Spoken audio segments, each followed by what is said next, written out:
morning all. Jamhuri ya Muungano wa Tanzania. My name is Oscar Kissanga. I'm Executive Director for Tanzania Chamber of Commerce, Industry and Agriculture, Tccia. Dear representative from EWURA, representative from TanTrade, distinguished guests, Tccia members who are present here today, exhibitors and participants, ladies and gentlemen, good morning once again. On behalf of Tanzania Chamber of Commerce, Industry and Agriculture and our members, it is great pleasure that I welcome you today for this premium edition of Power and Electric Tanzania 2025. This is an international platform that bringing together the key players in power, energy, electricity, electronic, renewable energy, solar, and telecommunication. These events serve as the gateway industry, professionals, investors, and decision makers that looking to tap vast opportunities within the East African energy sector. Tanzania, as the largest economy in East Africa, is experiencing remarkable growth in the energy sectors, driven by increasing demand, rising investment, and country opportunities that renewable energy resources come from. Dear ladies and gentlemen, from solar and wind to hydroelectric and geothermal power, Tanzania has positioned itself as a regional leader in clean energy solution, paving the way for sustainable industrialization and economic transformation. Ladies and gentlemen, Tanzania energy solar sector is undergoing rapid development, driven by public and private sectors initiative. Some key highlighted included: 1. Renewable energy expansion. With vast solar potential and increasing wind and hydro projects, Tanzania is on track to meet its growing energy demand sustainable. Number 2, strategic market position. Tanzania serves as an energy hub in East and Central Africa, attracting investors from around the globe.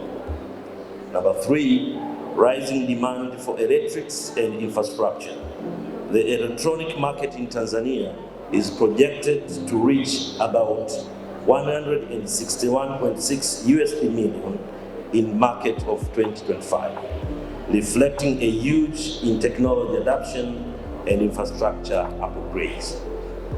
Number 4 is great global trade partnership.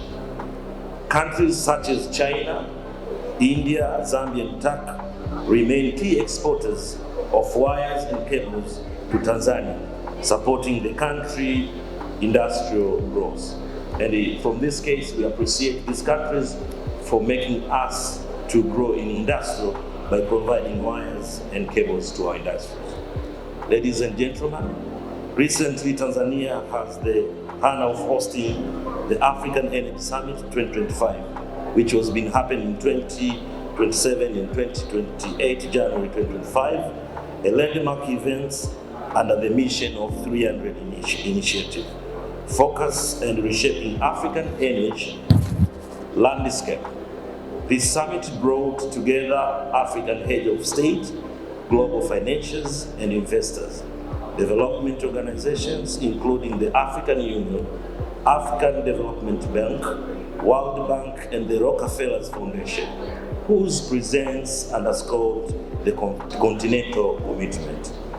Ladies and gentlemen, the commitment made of this summit have reinforced Tanzania's position as the key driver of African energy transition and unlock new avenues for investment in solar, wind, and hydropower.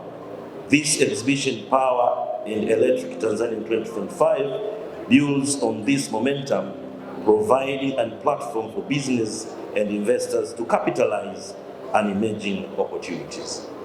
Ladies and gentlemen, Tanzania Chamber of Commerce, Industry and Agriculture, Tccia, was being established since 1988 for the sake of fostering and transformation of trade and private sectors in Tanzania.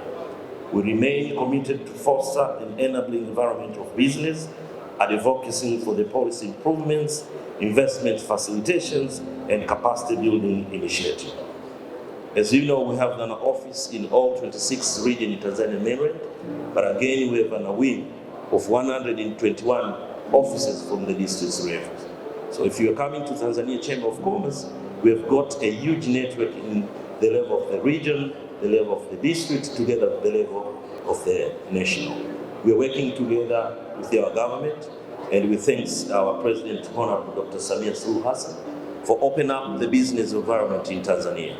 Now we're getting a lot of trade missions, B2B, and a lot of opportunities on investment, whether inside of the country or outside. We experience a lot of partnerships coming from the abroad because of this conducive business environment in Tanzania. And of course, Tanzania Chamber of Commerce, we are the one who issued the certificate of origin. If you want to export any product outside of the country, you should have the certificate of origin from the chamber. This is like a passport of your product. And you know we have a bilateral agreement with different countries, so that if you export your product, you can experience, sometimes you can experience the zero tariff or some small margin because of using the certificate of origin.